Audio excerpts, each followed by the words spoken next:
Hey, Mark Walsh here on lockdown in Croydon. Pretty terrible situation here. I hope you feel sorry for me. This is a little video about my practices of the year. Often I get asked about my own embodiment practices as sort of Mr. Embodiment. People are like, well, yeah, but what do you do? Quite a bit is one answer. So some people are surprised, I might do saying, well, I'd say an average 1 or 2 hours of practice a day. So it's not necessarily all day long. Mostly what I'm doing is running a business, right? Mostly what I'm doing is kind of being a normal office worker slash leader or teaching, right? When I'm teaching, that's not so much one's own practice. Like on the Embodied Facilitator Course, for example, I'm going to sit down. You don't need to see the beach, do you? On the Embodied Facilitator Course, for example, it's just a lot of teaching and looking after students. And while there might be a certain amount of practice on that, like I might get to dance once every couple of days and, I meditate with a group in this morning. And mostly it's, standing, explaining things, very cerebral. My own practice, though, has kept me sane this year with everything that's happening with various intense projects and pressures. Probably didn't have to tell most of you about that. So at the beginning of the year, actually my steady practices, let's start there. So the practices I always do is mindfulness, breath, usually with a bit of metta, a bit of body scanning, sort of basic Theravada Buddhist meditation techniques. That's the start of my day pretty much every day. Often this year, in the last year or two, I've done a lot of breath work. So I've done quite a lot of Wim Hof. Though there's times when I quit that, it can be quite stimulating. So it's sort of use wisely, I would say. At the moment, I'm really enjoying that though. And just in terms of sort of, I can do like a 240 breath hold or something now. And that's, my aerobic system, I think, is benefiting from that. And I'm not going to make any crazy medical claims here, but I'm sure that's good in terms of respiratory infections. Other kinds of breath work as well, as well as the Wim Hof stuff. Anthony Obergano, I did a few things with him. I recommend his work. Dan Brulé, I was reading his book, getting into his stuff. People like Ella Manga and Kathleen Booker. There's quite a lot of people in breath work that I followed this year, and I think it's been a year of breath, for better and for worse, right? Like a couple of, from COVID, George Floyd, and breath work just becoming absolutely massive. And it's a great state shift of breath work. So I think even more than mindfulness, mindfulness has a different benefits, particularly longer term, but there's a short term hit of just getting calmer or waking up. The breath work's been a big part of my own practice throughout the year. I also almost touch on the mystical a little bit with it as well, with the extended breath holds. I find it puts me into a kind of altered state, which isn't as hardcore as taking drugs or something. So I find that very, very helpful, sort of touching the void a little bit. So that's my morning. Usually some kind of gentle movement. I did a lot of Qigong this year for the first time. I've always done sort of gentle movements, but I did a lot of Qigong. John Miller, various other people I trained with online, particularly all through the sort of COVID period. I was doing maybe an hour a day of Qigong at times. Mimi, you can find online as well. I recommend her online stuff. So Qigong just was very calming, sort of slow, gentle movement practice. I was working so hard with the conference. I didn't really have it in me to do a lot of really yang, full-on practice. The breath work was great. I started off the year on a Feldenkrais teacher training, and I almost completed the first year of that and said it wasn't really for me. I rate the practice a lot, though the organisation I was with, I think generally as a practice, it's a bit stale, it's a bit stagnant, become a bit fundamentalist. That being said, I think some great stuff online, Jeff Hallway here, good things about Feldenkrais with Alphonse, you can find on YouTube, I still do that. So that was, a big win for me. I like a lot of Feldenkrais, and just, I almost wish any embodiment person would do a year of the Feldenkrais teacher training, just for one's own movement. I think it's fantastic. Yoga's the other consistent thing. I've done online classes as well as in-person classes. I experimented with a lot of different teachers, and interestingly, I sort of came back to the teachers that I've known in Brighton for the last 10 years, or 15 years actually, maybe some of them. It's Gary Carter, who's doing breath stuff as well, Jim Tarrant, Pete Blackaby, and I still drop into their online classes, and that's really my foundation. I've been looking at Eckhart Yoga for sort of online stuff as well. I experimented with a lot of different teachers when everyone started going online, and it's funny, I just sort of fell back to my own teachers really, because the relationship was there. I might get experimental again, see who else is out there. It's always good to do that.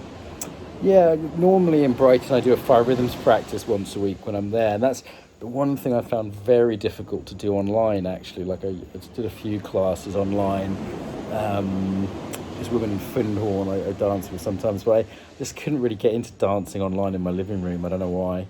The other big practice for me this year has been nature. So I've been walking barefoot all year round. I walk around the park 2 or 3 hours a day near my house, and often 1 to 2 hours along the seafront in the evening. There's the sea here in Antigua. But, you don't have to do that. I mean, I've been swimming in the sea in Brighton most of the year. I think my last swim was in October. And, walking along the seafront, letting all the stress go of running the conference and all the other things associated with that, and walking barefoot on the grass. I managed to find a block of flats that had its own near my house, which has its own, big lawn. For some reason, almost no one from the flats uses it, and it isn't full of kids, and it isn't full of drug users or dog shit. And I just walk around there a lot as well.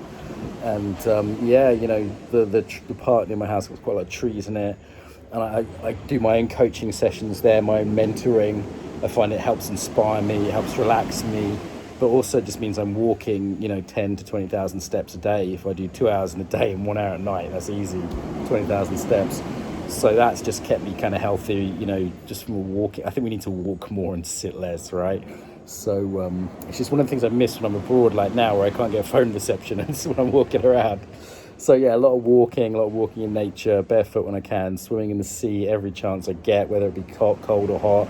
I like the ice baths. I mean, I've been doing that for my immune system and just for, cold showers as a practice of centering. Centering is a big part of what I teach, and cold showers is a sort of medium to advanced way of playing with it. I really like martial arts this year. So you guys know I'm a martial artist.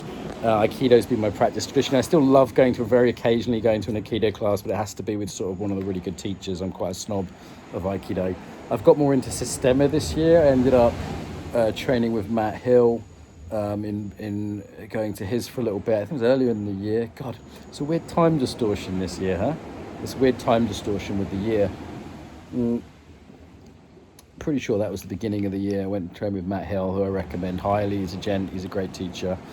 And my friend Sasha in Brighton did some classes with him, nice group of lads. It was almost like a men's group, which I really appreciated, actually, because I'm around so many women for work, which I enjoy, but it's like I want to be around guys sometimes. And, the Sistema gave me that. So creative as an art. I love its creativity, and I love its health focus. I don't think it's the most badass martial art, but it's just healthy. I always walk out feeling better than I walked in. It's got a lot of breath work again, which links to my breath work practice, a lot of meditative kind of practices. I really enjoy it.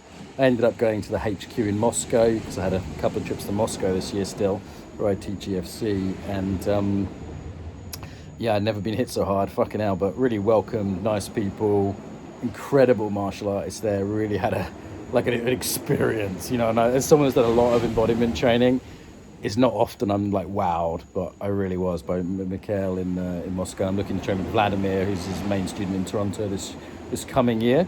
So Sistema continues for me, and also I've been doing Krav Maga. So I just need, I started getting a bit fat with all the sort of slow practices, and I just needed some had some fight flight from people attacking me, and it wasn't always good to fight back into an online arena, but I had that in my system. So I went, I just need to go hit some pads, and I've been doing one-to-ones and Krav Maga, just kicking shit out of some pads. It's Israeli martial art, really practical, really simple. And, there's always this tension between, do I practice that which I'm not yet good at? The Tai Chi, the Qigong, the sort of meditation, the more slow, sensitive practices for me. Or do I actually just sort of indulge myself with what I really enjoy? And I think some combination is good, because the latter fuels the former. And you need to do both. The Krav Maga, I'm going to continue. I really like that a lot. Hopefully I'll get a chance to do it in Israel if I can get out there. Normally I go to Israel once a year, and I couldn't get there this year because of COVID, which is a shame. So I've got a lot of very close friends there. So what to say really? I think that covers most of the bases. Meditation continues. I think I did a solitary retreat right at the beginning of the year, 5 or 6 days. Fasting I've been doing throughout the year from time to time. Normally I do a sort of 2 to 4 day, complete water fast, water and coffee normally, no calorie fast. Did 1 5 day. I think that felt a little bit too long. I find 2 to 3 days is sort of ideal, but don't rush into it if you're new to it. I guess they're my main practices. Marriage I could talk about as an intimacy practice, but my wife doesn't like me talking about her too much. Community, ongoing community. leadership as a practice, definitely. But now I'm getting into the extended things. So there's a little window into what I do, what I practice, a little bit about why I practice it. And I think key thing is whatever you do now, don't copy me, do what works for you. And a lot of it stems from two things. What do you want to practice? What do you want to build? Like, it's system of Krav Maga, but for what, right? And secondly, accessibility in teachers. If you've got like a great group of guys in my Systema club that's really close to my house, then obviously it's a great fit. Equally, if there's just dickhead teachers or you have to travel across town, it might not work. So, the accessibility stuff is underrated, but starting from why, how you're doing the practice, who you're doing it with, these are as important as what the practice is.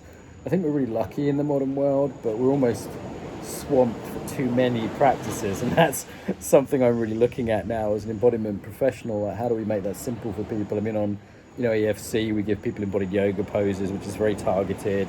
We help people develop a practice. We help people try different things. Improv, I didn't mention. That's another one we do on EFC. I haven't done so much of that this year, just a little bit. But yeah, there we go. Some of Mark's practices. And again, if that sounds a lot, my average week is just like 20-30 minutes in the morning, probably 1 hour most evenings, sort of 2 or 3 hours, maybe one day at the weekend, and then one weekend day off. So it's something like that, I would say, is my daily practice if we exclude the sort of walking in nature stuff. And that's more than enough to make a huge difference to your life.